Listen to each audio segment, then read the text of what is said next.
The Book of Daniel.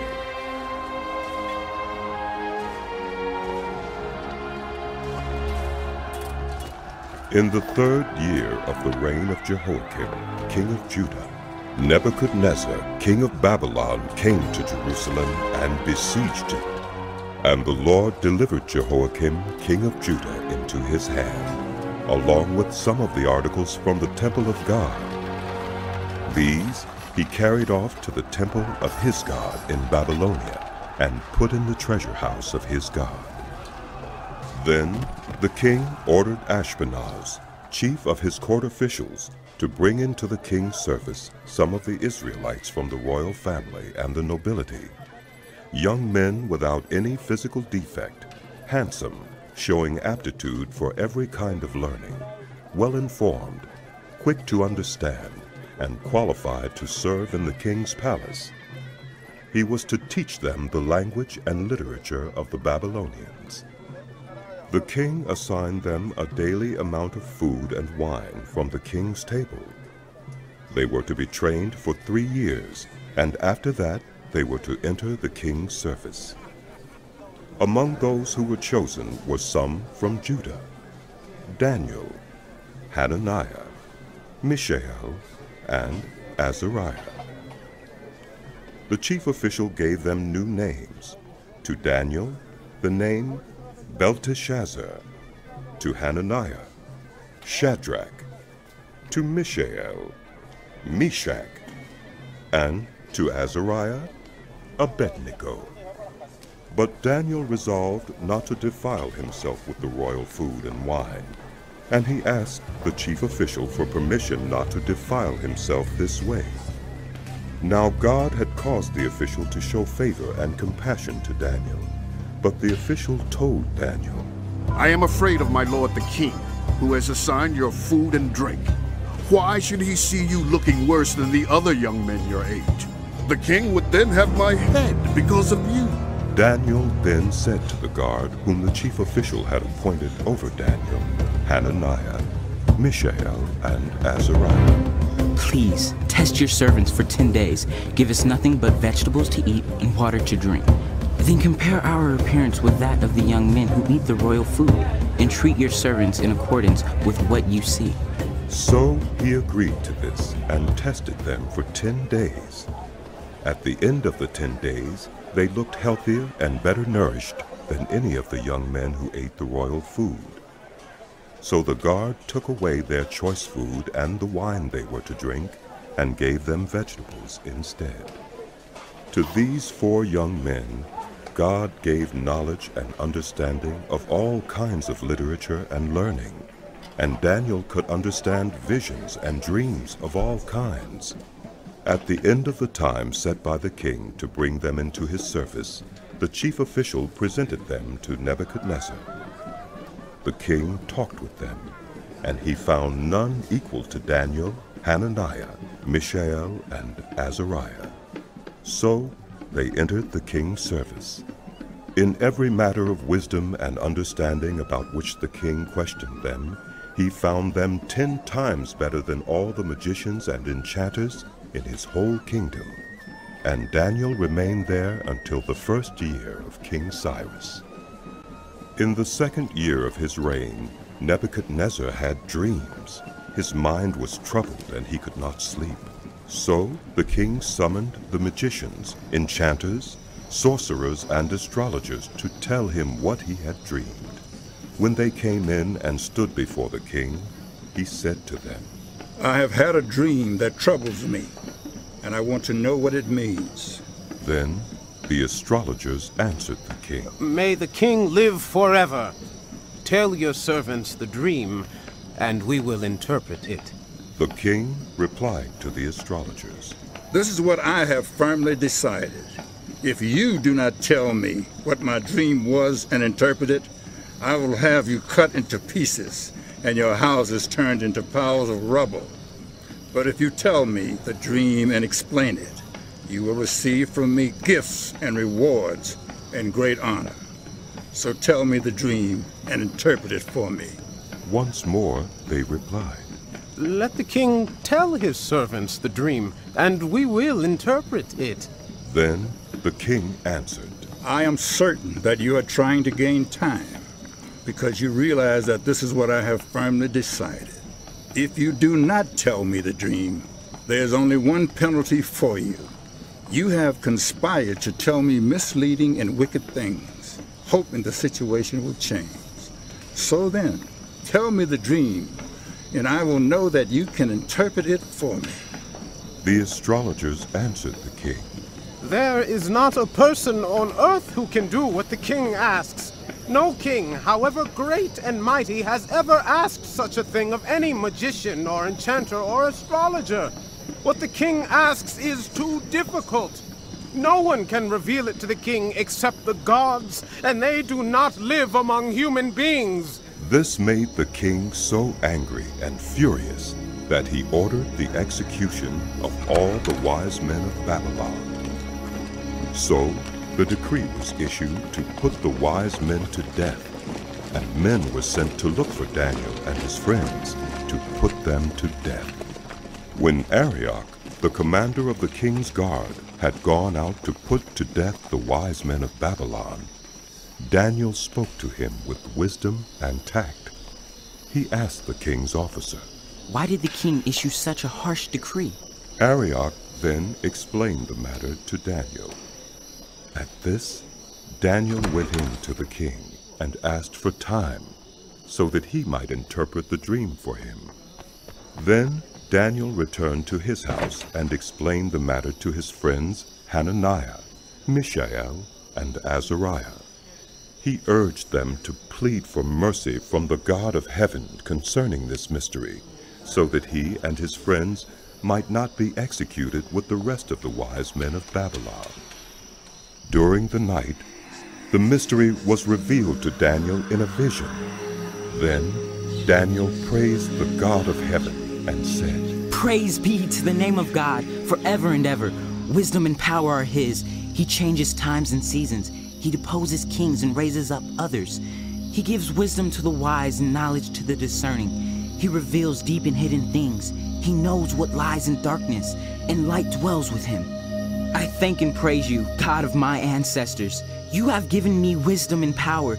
You have made known to me what we asked of you. You have made known to us the dream of the king. Then Daniel went to Arioch, whom the king had appointed to execute the wise men of Babylon, and said to him, Do not execute the wise men of Babylon. Take me to the king, and I will interpret his dream for him. Arioch took Daniel to the king at once and said, I have found a man among the exiles from Judah who can tell the king what his dream means. The king asked Daniel, also called Belteshazzar, Are you able to tell me what I saw in my dream and interpret it? Daniel replied, No wise man, enchanter, magician, or diviner can explain to the king the mystery he has asked about. But there is a God in heaven who reveals mysteries. He has shown King Nebuchadnezzar what will happen in days to come. Your dream and the visions that passed through your mind as you were lying in bed are these. As your majesty was lying there, your mind turned to things to come, and the revealer of mysteries showed you what is going to happen. As for me, this mystery has been revealed to me, not because I have greater wisdom than anyone else alive, but so that your majesty may know the interpretation and that you may understand what went through your mind. Your majesty looked, and there before you stood a large statue, an enormous, dazzling statue, awesome in appearance. The head of the statue was made of pure gold, its chest and arms of silver, its belly and thighs of bronze, its legs of iron, its feet partly of iron and partly of baked clay. While you were watching, a rock was cut out, but not by human hands. It struck the statue on its feet of iron and clay and smashed them. Then the iron, the clay, the bronze, the silver, and the gold were all broken to pieces and became like chaff on a threshing floor in the summer. The wind swept them away without leaving a trace. But the rock that struck the statue became a huge mountain and filled the whole earth. This was the dream, and now we will interpret it to the king. Your Majesty, you are the King of Kings. The God of heaven has given you dominion and power and might and glory. In your hands He has placed all people everywhere, and the beasts of the field and the birds in the sky. Wherever they live, he has made you ruler over them all. You are that head of gold. After you, another kingdom will arise, inferior to yours. Next, a third kingdom, one of bronze, will rule over the whole earth. Finally, there will be a fourth kingdom, strong as iron, for iron breaks and smashes everything. And as iron breaks things to pieces, so it will crush and break all the others. Just as you saw that the feet and toes were partly of baked clay and partly of iron, so this will be a divided kingdom. Yet it will have some of the strength of iron in it, even as you saw iron mixed with clay. As the toes were partly iron and partly clay, so this kingdom will be partly strong and partly brittle. And just as you saw the iron mixed with baked clay, so the people will be a mixture and will not remain united, any more than iron mixes with clay. In the time of those kings, the God of heaven will set up a kingdom that will never be destroyed, nor will it be left to another people. It will crush all those kingdoms and bring them to an end, but it will itself endure forever. This is the meaning of the vision of the rock cut out of a mountain, but not by human hands, a rock that broke the iron, the bronze, the clay, the silver, and the gold to pieces. The great God has shown the king what will take place in the future. The dream is true, and its interpretation is trustworthy. Then King Nebuchadnezzar fell prostrate before Daniel and paid him honor, and ordered that an offering and incense be presented to him. The king said to Daniel, Surely your God is the God of gods and the Lord of kings and revealer of mysteries, for you were able to reveal this mystery. Then the king placed Daniel in a high position and lavished many gifts on him. He made him ruler over the entire province of Babylon and placed him in charge of all its wise men. Moreover, at Daniel's request, the king appointed Shadrach, Meshach, and Abednego administrators over the province of Babylon, while Daniel himself remained at the royal court. Nebuchadnezzar made an image of gold, 60 cubits high and 6 cubits wide, and set it up on the plain of Dura in the province of Babylon. He then summoned the satraps, prefects, governors, advisors, treasurers, judges, magistrates, and all the other provincial officials to come to the dedication of the image he had set up.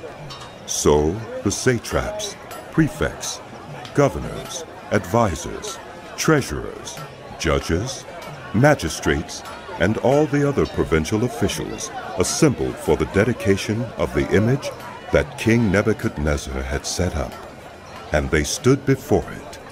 Then the herald loudly proclaimed, Nations and peoples of every language, this is what you are commanded to do. As soon as you hear the sound of the horn, flute, zither, lyre, harp, pipe, and all kinds of music, you must fall down and worship the image of gold that King Nebuchadnezzar has set up.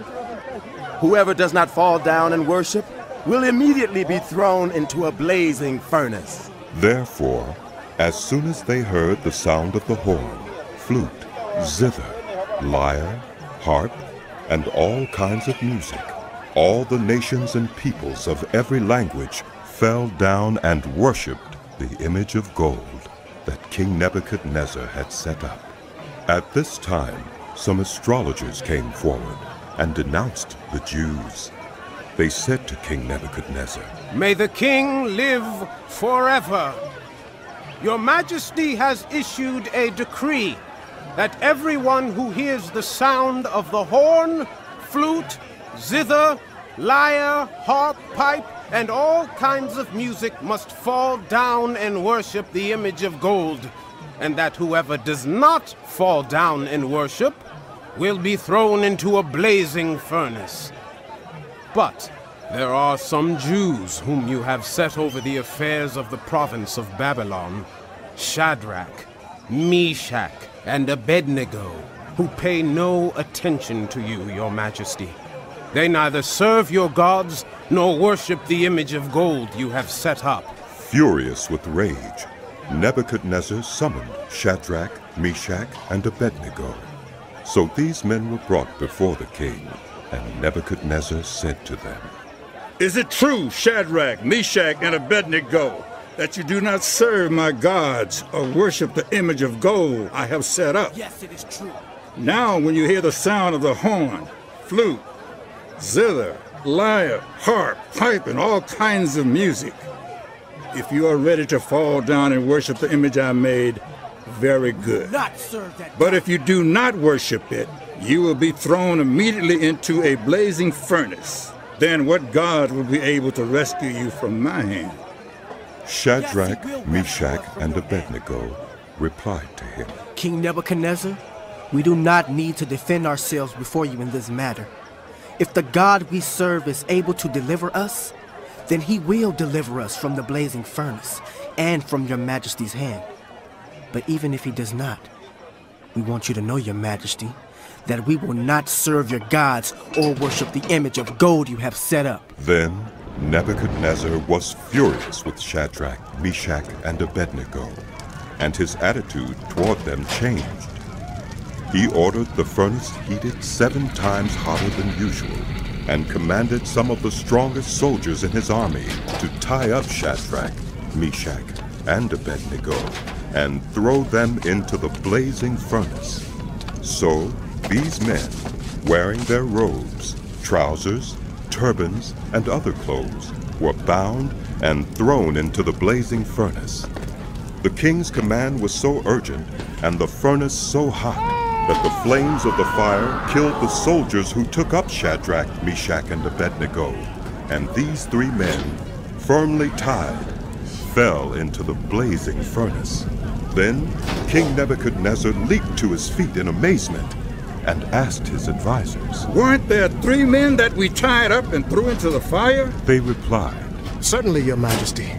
He said, Look, I see 4 men walking around in the fire, unbound and unharmed, and the 4th looks like a son of the gods. Nebuchadnezzar then approached the opening of the blazing furnace and shouted, Shadrach, Meshach, and Abednego, servants of the Most High God, come out, come here. So Shadrach, Meshach, and Abednego came out of the fire, and the satraps, prefects, governors, and royal advisors crowded around them. They saw that the fire had not harmed their bodies, nor was a hair of their heads singed.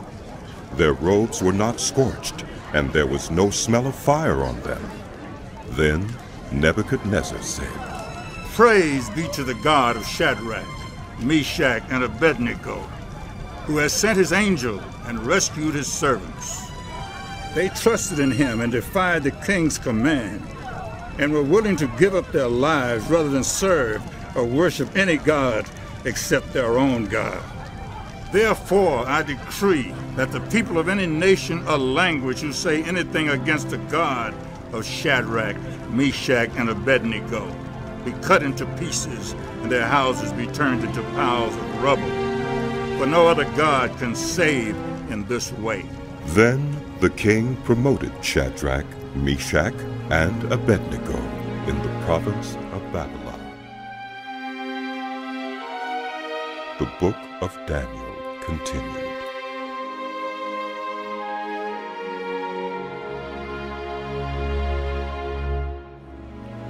King Nebuchadnezzar, to the nations and peoples of every language who live in all the earth, may you prosper greatly. It is my pleasure to tell you about the miraculous signs and wonders that the Most High God has performed for me. How great are his signs, how mighty his wonders. His kingdom is an eternal kingdom. His dominion endures from generation to generation. I, Nebuchadnezzar, was at home in my palace, contented and prosperous. I had a dream that made me afraid. As I was lying in bed, the images and visions that passed through my mind terrified me.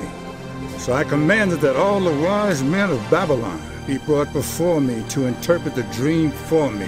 When the magicians, enchanters, astrologers, and diviners came, I told them the dream, but they could not interpret it for me. Finally, Daniel came into my presence, and I told him the dream. He is called Belteshazzar, after the name of my God, and the spirit of the holy gods is in him. I said, Belteshazzar, chief of the magicians, I know that the spirit of the holy gods is in you, and no mystery is too difficult for you. Here is my dream, interpreted for me. These are the visions I saw while lying in bed.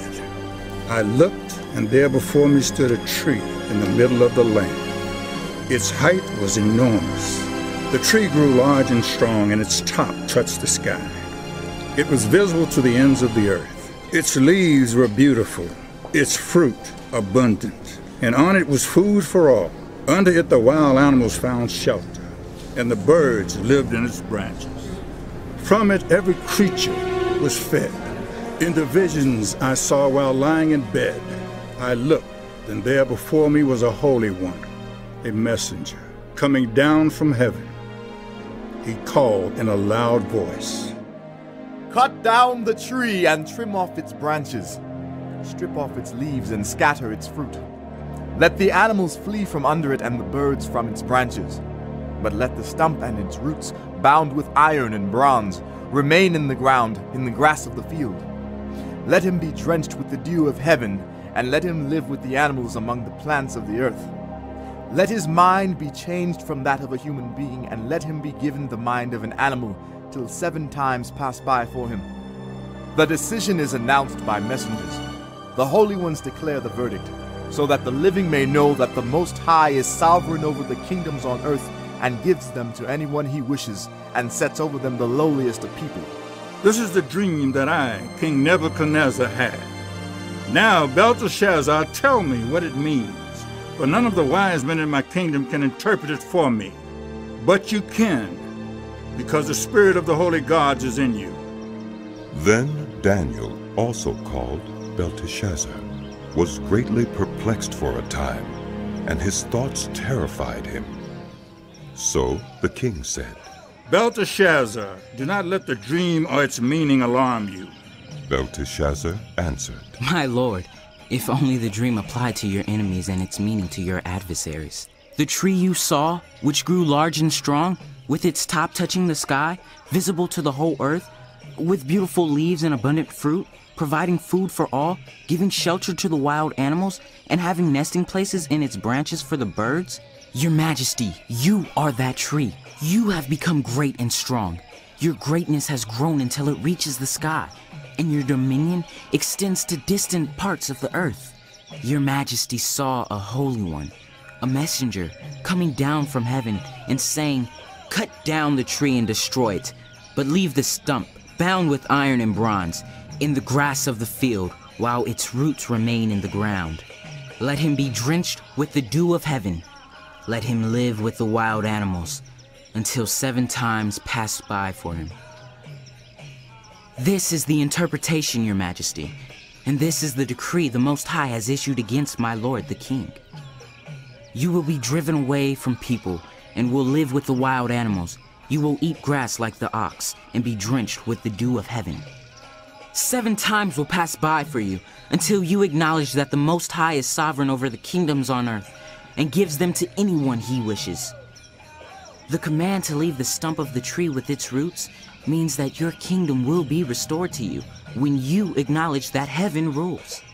Therefore, Your Majesty, be pleased to accept my advice. Renounce your sins by doing what is right, and your wickedness by being kind to the oppressed. It may be that then your prosperity will continue. All this happened to King Nebuchadnezzar.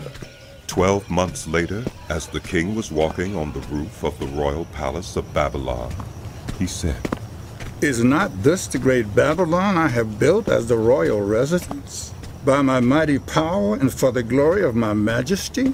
Even as the words were on his lips, a voice came from heaven. This is what is decreed for you, King Nebuchadnezzar. Your royal authority has been taken from you. You will be driven away from people and will live with the wild animals. You will eat grass like the ox. 7 times will pass by for you until you acknowledge that the Most High is sovereign over the kingdoms on earth and gives them to anyone he wishes. Immediately what had been said about Nebuchadnezzar was fulfilled. He was driven away from people and ate grass like the ox. His body was drenched with the dew of heaven until his hair grew like the feathers of an eagle and his nails like the claws of a bird. At the end of that time, I, Nebuchadnezzar, raised my eyes towards heaven, and my sanity was restored. Then I praised the Most High. I honored and glorified him who lives forever. His dominion is an eternal dominion. His kingdom endures from generation to generation. All the peoples of the earth are regarded as nothing. He does as he pleases with the powers of heaven and the people of the earth. No one can hold back his hand or say to him, "What have you done?" At the same time that my sanity was restored, my honor and splendor returned to me for the glory of my kingdom. My advisors and nobles sought me out, and I was restored to my throne and became even greater than before. Now I, Nebuchadnezzar, praise and exalt and glorify the King of heaven, because everything he does is right, and all his ways are just. And those who walk in pride, he is able to humble. Belshazzar gave a great banquet for 1,000 of his nobles and drank wine with them. While Belshazzar was drinking his wine, he gave orders to bring in the gold and silver goblets that Nebuchadnezzar, his father, had taken from the temple in Jerusalem, so that the king and his nobles, his wives, and his concubines might drink from them. So they brought in the gold goblets that had been taken from the temple of God in Jerusalem, and the king and his nobles, his wives, and his concubines drank from them. As they drank the wine, they praised the gods of gold and silver, of bronze, iron, wood, and stone. Suddenly, the fingers of a human hand appeared and wrote on the plaster of the wall, near the lampstand in the royal palace. The king watched the hand as it wrote. His face turned pale, and he was so frightened that his legs became weak and his knees were knocking. The king summoned the enchanters, astrologers, and diviners.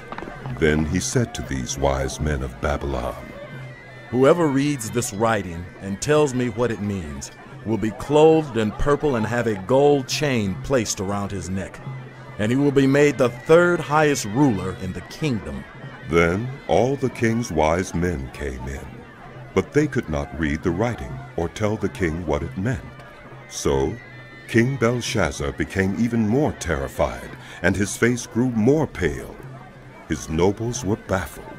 The queen, hearing the voices of the king and his nobles, came into the banquet hall. "May the king live forever," she said. "Don't be alarmed. Don't look so pale. There is a man in your kingdom who has the spirit of the holy gods in him. In the time of your father, he was found to have insight and intelligence and wisdom like that of the gods. Your father, King Nebuchadnezzar, appointed him chief of the magicians, enchanters, astrologers, and diviners. He did this because Daniel, whom the king called Belteshazzar, was found to have a keen mind and knowledge and understanding, and also the ability to interpret dreams, explain riddles, and solve difficult problems. Call for Daniel, and he will tell you what the writing means." So Daniel was brought before the king, and the king said to him, "Are you Daniel, one of the exiles my father the king brought from Judah? I have heard that the spirit of the gods is in you, and that you have insight, intelligence, and outstanding wisdom. The wise men and enchanters were brought before me to read this writing and tell me what it means, but they could not explain it. Now I've heard that you are able to give interpretations and to solve difficult problems. If you can read this writing and tell me what it means, you will be clothed in purple and have a gold chain placed around your neck, and you will be made the third highest ruler in the kingdom.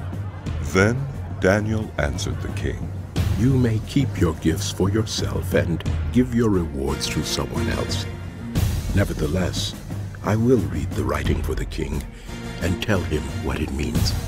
Your Majesty, the Most High God gave your father Nebuchadnezzar sovereignty and greatness and glory and splendor. Because of the high position he gave him, all the nations and peoples of every language dreaded and feared him. Those the king wanted to put to death, he put to death. Those he wanted to spare, he spared. Those he wanted to promote, he promoted. And those he wanted to humble, he humbled. But when his heart became arrogant and hardened with pride, he was deposed from his royal throne and stripped of his glory. He was driven away from people and given the mind of an animal. He lived with the wild donkeys and ate grass like the ox, and his body was drenched with the dew of heaven until he acknowledged that the Most High God is sovereign over the kingdoms on earth and sets over them anyone he wishes. But you, Belshazzar, his son, have not humbled yourself, though you knew all this. Instead, you have set yourself up against the Lord of heaven. You had the goblets from his temple brought to you, and you and your nobles, your wives, and your concubines drank wine from them. You praised the gods of silver and gold, of bronze, iron, wood, and stone, which cannot see or hear or understand. But you did not honor the God who holds in his hand your life and all your ways.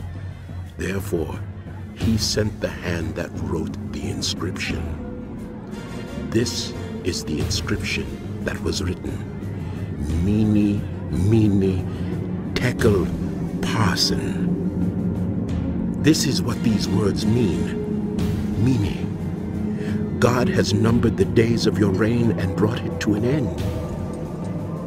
Tekel, you have been weighed on the scales and found wanting. Peres, your kingdom is divided and given to the Medes and Persians. Then, at Belshazzar's command, Daniel was clothed in purple. A gold chain was placed around his neck, and he was proclaimed the third highest ruler in the kingdom. That very night, Belshazzar, king of the Babylonians, was slain, and Darius the Mede took over the kingdom. At the age pleased Darius to appoint 120 satraps to rule throughout the kingdom, with 3 administrators over them, one of whom was Daniel. The satraps were made accountable to them so that the king might not suffer loss.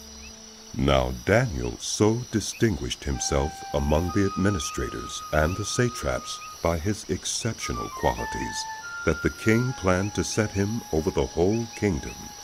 At this, the administrators and the satraps tried to find grounds for charges against Daniel in his conduct of government affairs, but they were unable to do so. They could find no corruption in him, because he was trustworthy and neither corrupt nor negligent. Finally, these men said, We will never find any basis for charges against this man Daniel, unless it has something to do with the law of his God. So these administrators and satraps went as a group to the king and said, May King Darius live forever.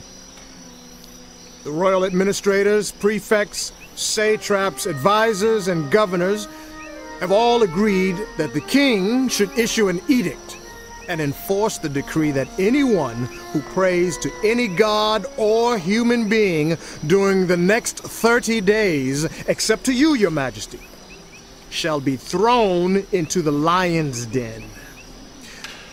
Now, your majesty, issue the decree and put it in writing so that it cannot be altered in accordance with the law of the Medes and Persians, which cannot be repealed.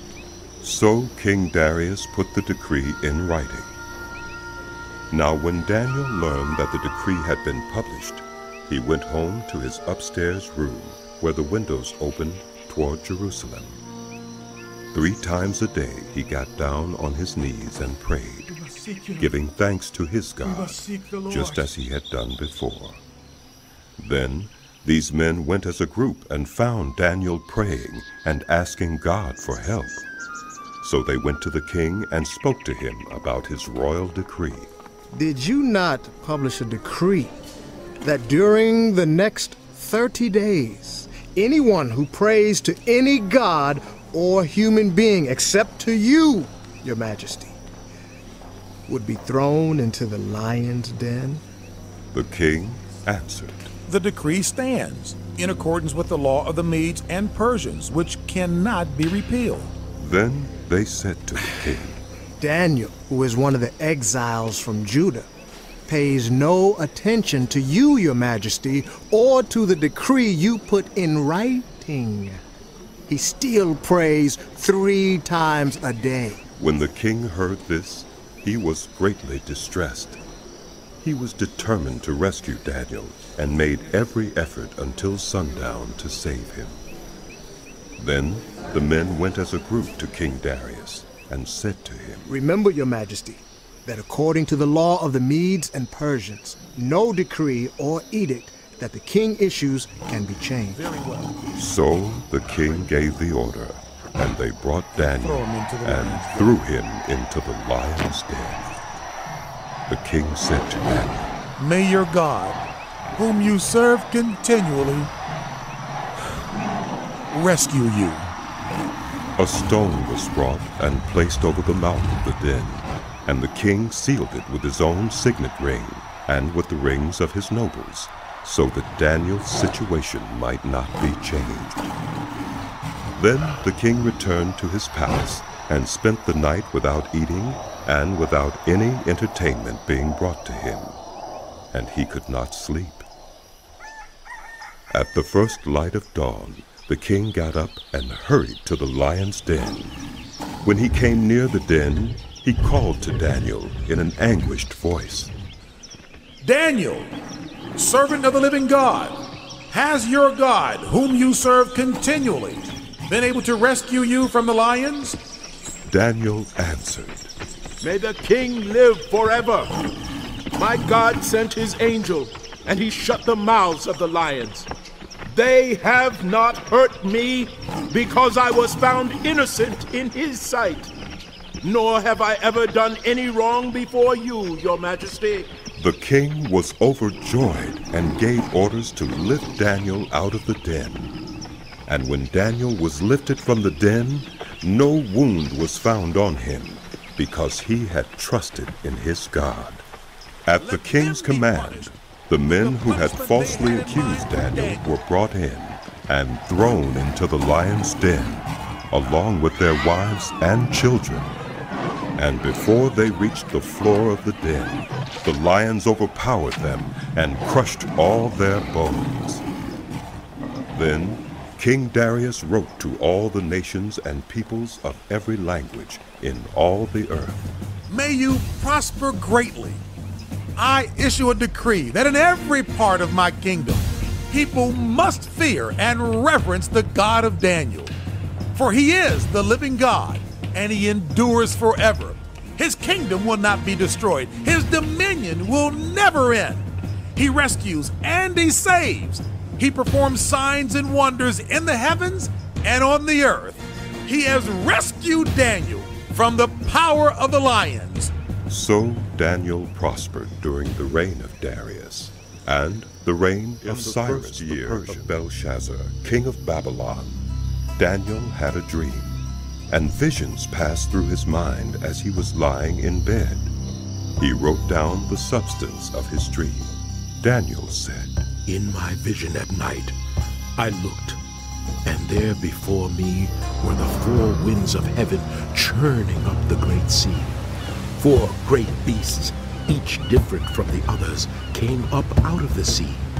The first was like a lion, and it had the wings of an eagle. I watched until its wings were torn off, and it was lifted from the ground so that it stood on 2 feet like a human being, and a human mind was given to it. And there before me was a second beast which looked like a bear. It was raised up on one of its sides, and it had 3 ribs in its mouth between its teeth. It was told, "Get up and eat your fill of flesh." After that, I looked, and there before me was another beast, one that looked like a leopard, and on its back it had 4 wings like those of a bird. This beast had 4 heads, and it was given authority to rule.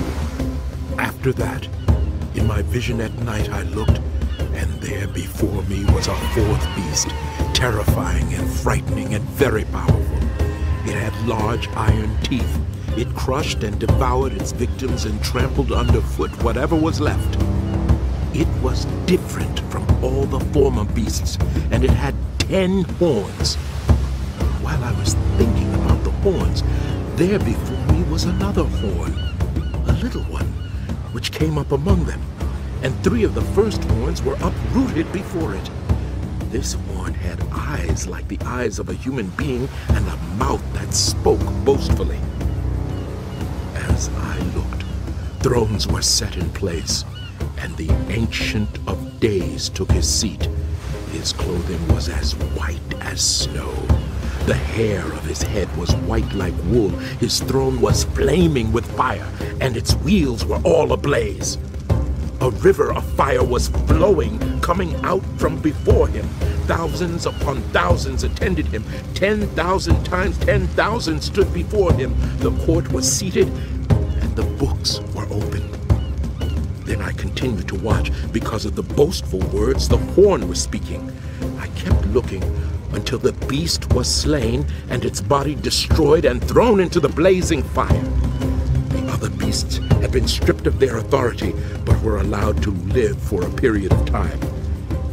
In my vision at night, I looked, and there before me was one like a son of man, coming with the clouds of heaven. He approached the Ancient of Days and was led into his presence. He was given authority, glory, and sovereign power. All nations and peoples of every language worshipped him. His dominion is an everlasting dominion that will not pass away, and his kingdom is one that will never be destroyed. I, Daniel, was troubled in spirit, and the visions that passed through my mind disturbed me. I approached one of those standing there and asked him the meaning of all this. So he told me and gave me the interpretation of these things. The 4 great beasts are 4 kings that will rise from the earth. But the holy people of the Most High will receive the kingdom and will possess it forever. Yes, forever and ever. Then I wanted to know the meaning of the 4th beast, which was different from all the others and most terrifying, with its iron teeth and bronze claws, the beast that crushed and devoured its victims and trampled underfoot whatever was left. I also wanted to know about the 10 horns on its head and about the other horn that came up, before which 3 of them fell. The horn that looked more imposing than the others, and that had eyes and a mouth that spoke boastfully. As I watched, this horn was waging war against the holy people and defeating them, until the Ancient of Days came and pronounced judgment in favor of the holy people of the Most High, and the time came when they possessed the kingdom. He gave me this explanation. The 4th beast is a 4th kingdom that will appear on earth. It will be different from all the other kingdoms and will devour the whole earth, trampling it down and crushing it. The 10 horns are 10 kings who will come from this kingdom. After them another king will arise, different from the earlier ones. He will subdue 3 kings. He will speak against the Most High and oppress his holy people and try to change the set times and the laws. The holy people will be delivered into his hands for a time, times, and half a time. but the court will sit, and his power will be taken away and completely destroyed forever. Then the sovereignty, power, and greatness of all the kingdoms under heaven will be handed over to the holy people of the Most High. His kingdom will be an everlasting kingdom, and all rulers will worship and obey him. This is the end of the matter. I, Daniel, was deeply troubled by my thoughts, and my face turned pale, but I kept the matter to myself. In the 3rd year of King Belshazzar's reign, I, Daniel, had a vision after the one that had already appeared to me.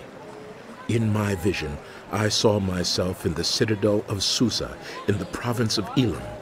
In the vision, I was beside the Ulai Canal.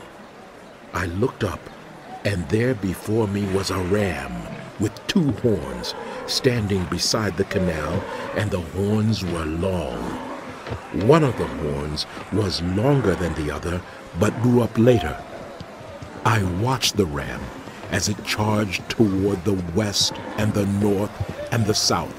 No animal could stand against it, and none could rescue from its power.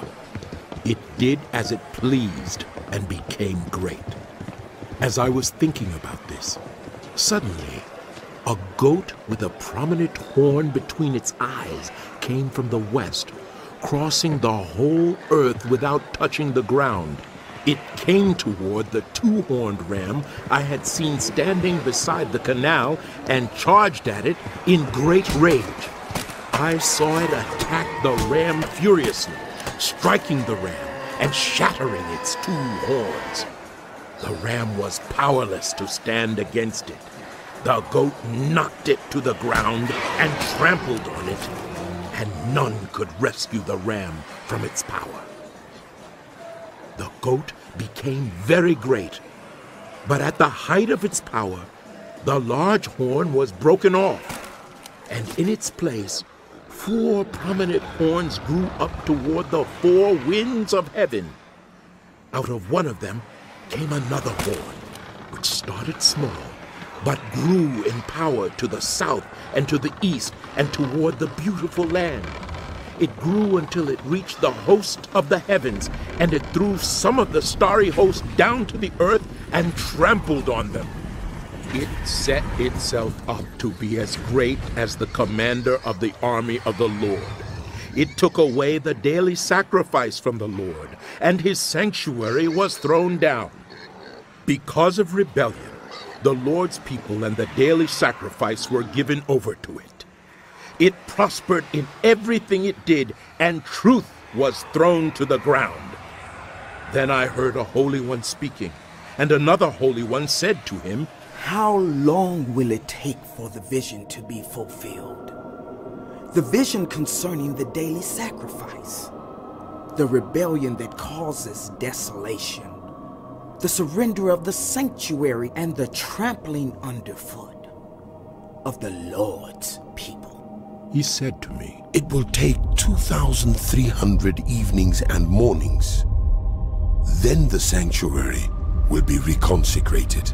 While I, Daniel, was watching the vision and trying to understand it, there before me stood one who looked like a man, and I heard a man's voice from the Ulai calling, "Gabriel, tell this man the meaning of the vision." As he came near the place where I was standing, I was terrified and fell prostrate. "Son of man," he said to me, "understand that the vision concerns the time of the end." While he was speaking to me, I was in a deep sleep with my face to the ground. Then he touched me and raised me to my feet. He said, "I am going to tell you what will happen later in the time of wrath, because the vision concerns the appointed time of the end.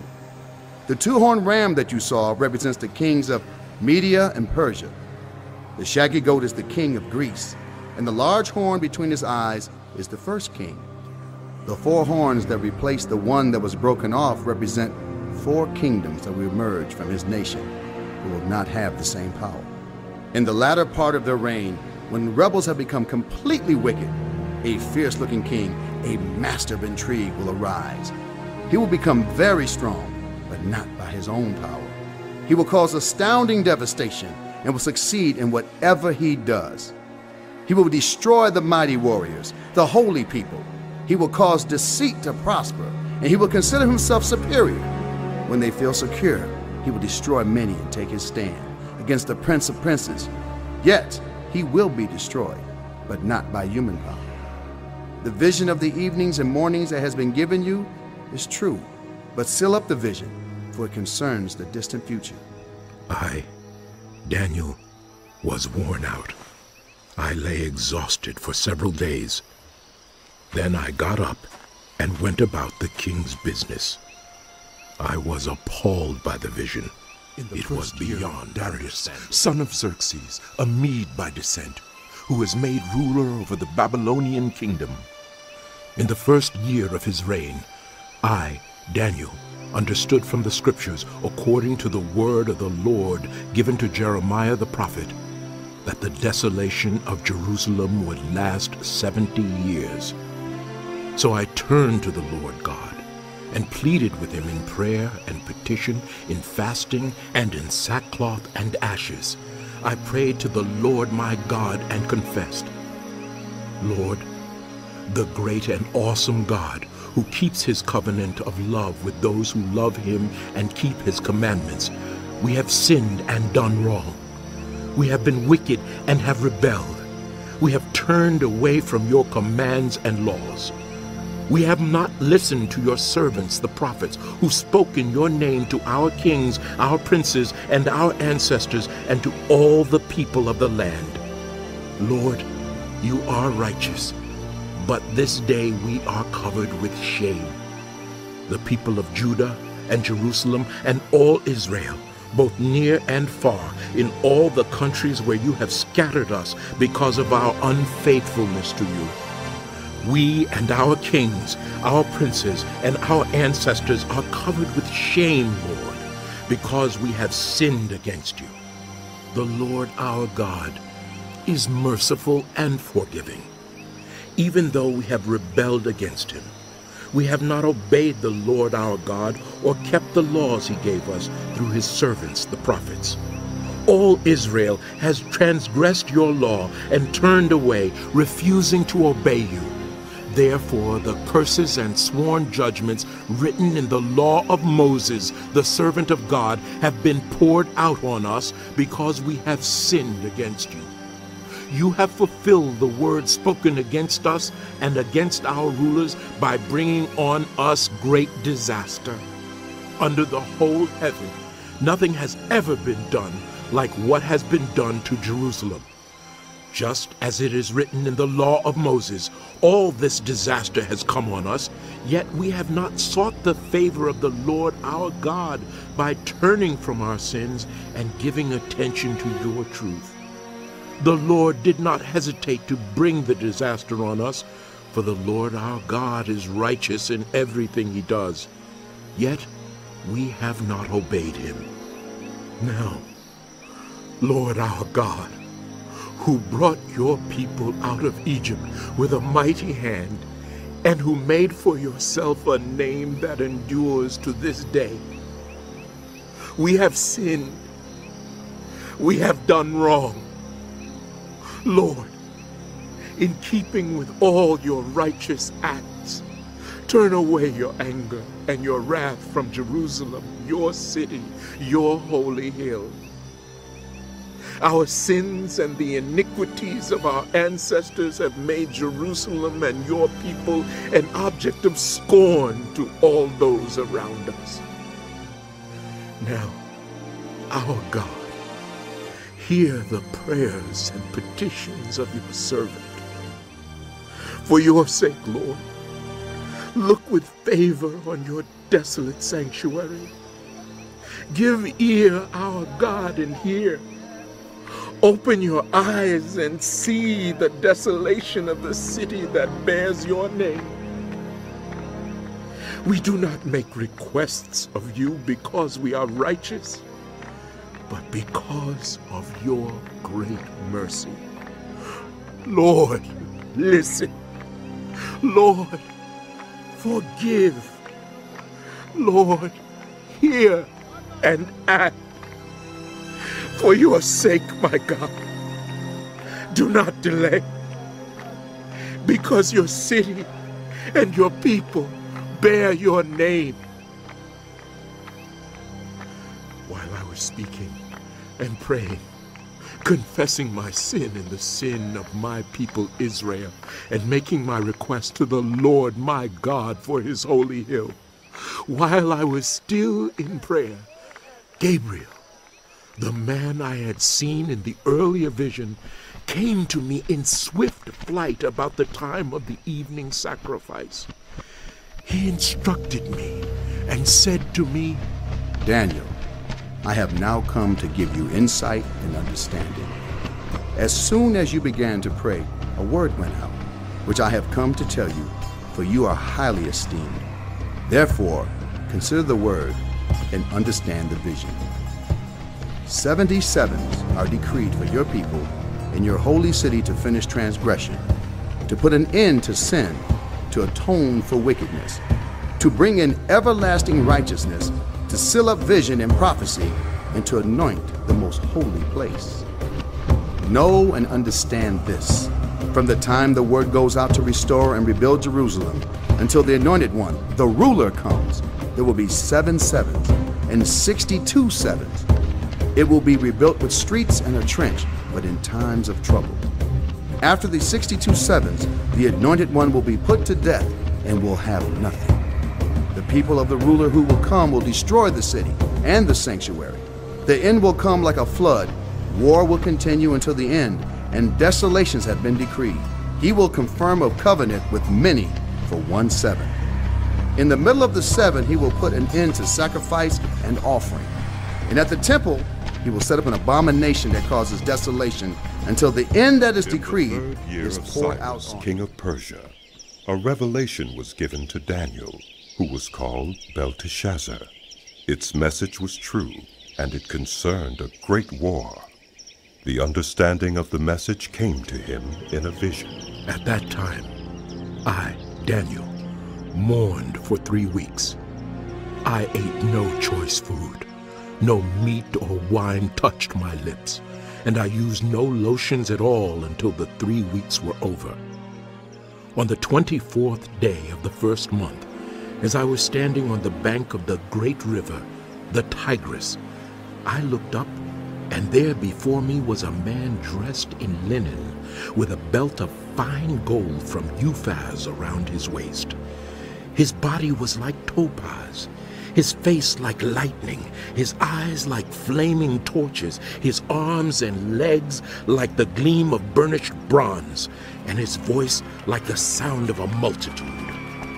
I, Daniel, was the only one who saw the vision. Those who were with me did not see it, but such terror overwhelmed them that they fled and hid themselves. So I was left alone, gazing at this great vision. I had no strength left. My face turned deathly pale, and I was helpless. Then I heard him speaking, and as I listened to him, I fell into a deep sleep, my face to the ground. A hand touched me and set me trembling on my hands and knees.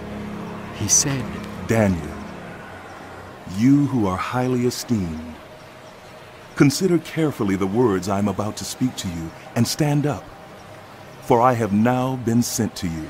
And when he said this to me, I stood up, trembling. Then he continued, Do not be afraid, Daniel. Since the first day that you set your mind to gain understanding and to humble yourself before your God, your words were heard, and I have come in response to them.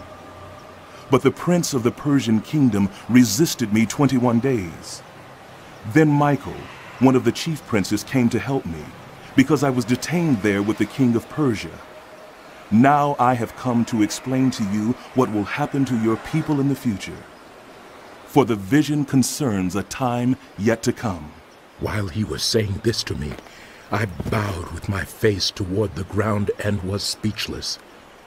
Then one who looked like a man touched my lips, and I opened my mouth and began to speak. I said to the one standing before me, I am overcome with anguish because of the vision, my lord, and I feel very weak. How can I, your servant, talk with you, my lord? My strength is gone, and I can hardly breathe. Again, the one who looked like a man touched me and gave me strength. Do not be afraid, you who are highly esteemed, he said. Peace. Be strong now. Be strong. When he spoke to me, I was strengthened and said, Speak, my lord, since you have given me strength. So he said, Do you know why I have come to you? Soon I will return to fight against the prince of Persia, and when I go, the prince of Greece will come. But first I will tell you what is written in the book of truth. No one supports me against them except Michael, your prince. And in the first year of Darius the Mede, I took my stand to support and protect him. Now then, I tell you the truth. 3 more kings will arise in Persia, and then a 4th, who will be far richer than all the others. When he has gained power by his wealth, he will stir up everyone against the kingdom of Greece. Then a mighty king will arise, who will rule with great power and do as he pleases. After he has arisen, his empire will be broken up and parceled out toward the 4 winds of heaven. It will not go to his descendants, nor will it have the power he exercised, because his empire will be uprooted and given to others. The king of the south will become strong, but one of his commanders will become even stronger than he, and will rule his own kingdom with great power. After some years, they will become allies. The daughter of the king of the south will go to the king of the north to make an alliance, but she will not retain her power, and he and his power will not last. In those days she will be betrayed, together with her royal escort and her father and the one who supported her. One from her family line will arise to take her place. He will attack the forces of the king of the north and enter his fortress. He will fight against them and be victorious. He will also seize their gods, their metal images, and their valuable articles of silver and gold and carry them off to Egypt. For some years he will leave the king of the north alone. Then the king of the north will invade the realm of the king of the south, but will retreat to his own country. His sons will prepare for war and assemble a great army, which will sweep on like an irresistible flood and carry the battle as far as his fortress. Then the king of the south will march out in a rage and fight against the king of the north, who will raise a large army, but it will be defeated. When the army is carried off, the king of the south will be filled with pride and will slaughter many thousands, yet he will not remain triumphant. For the king of the north will muster another army, larger than the first, and after several years he will advance with a huge army fully equipped. In those times many will rise against the king of the south. Those who are violent among your own people will rebel in fulfillment of the vision, but without success. Then the king of the north will come and build up siege ramps and will capture a fortified city.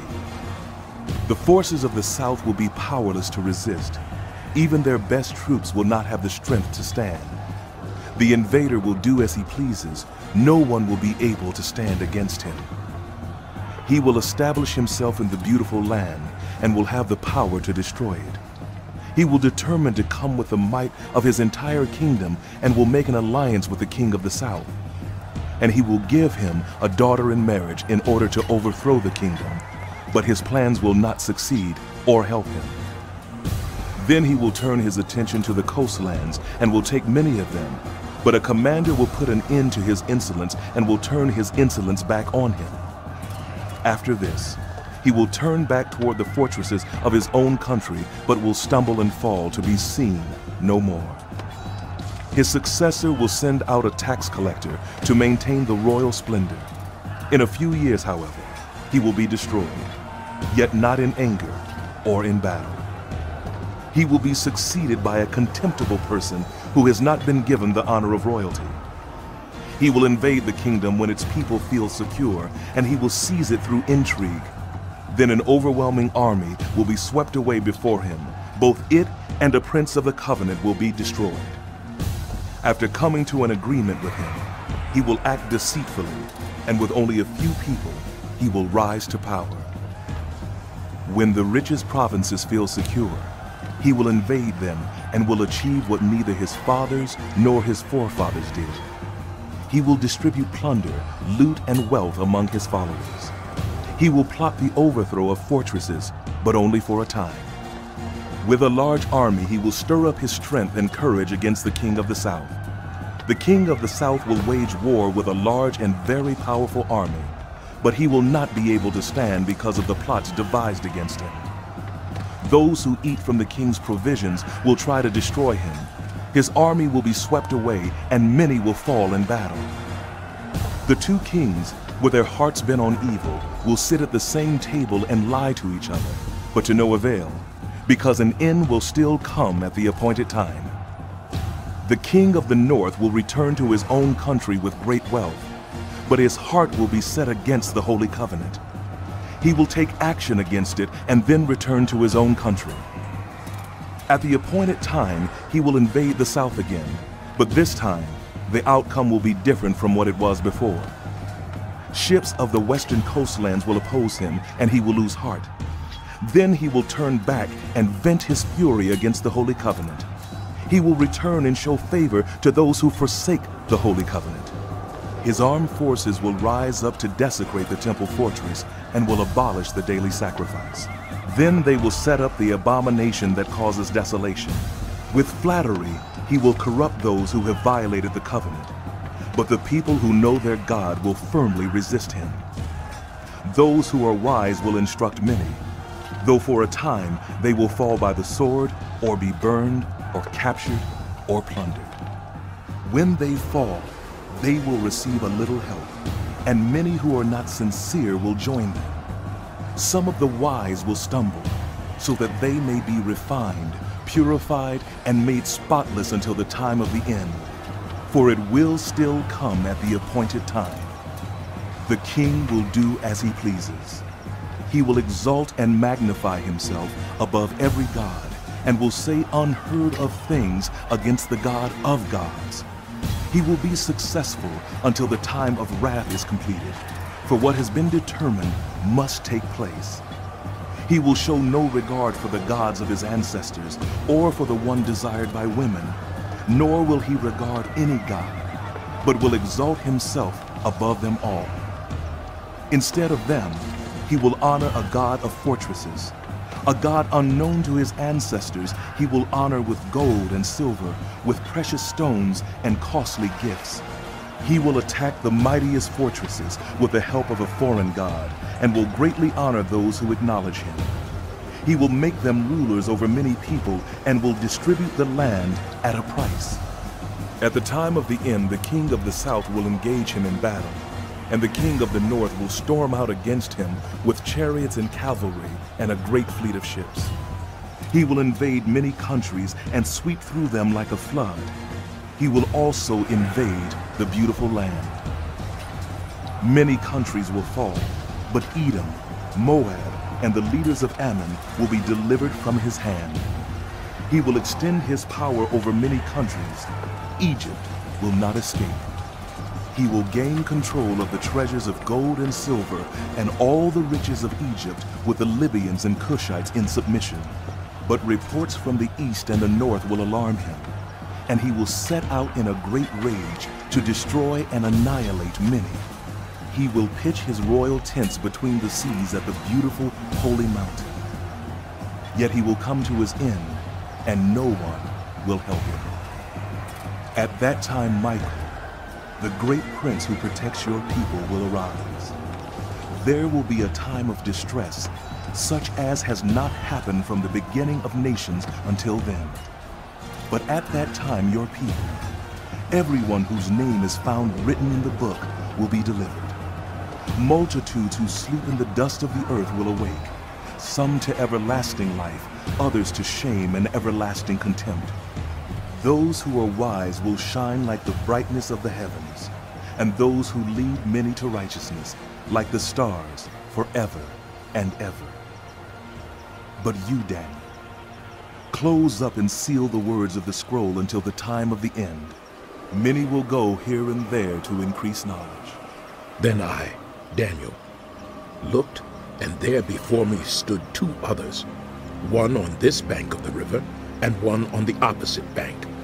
One of them said to the man clothed in linen, who was above the waters of the river, "How long will it be before these astonishing things are fulfilled?"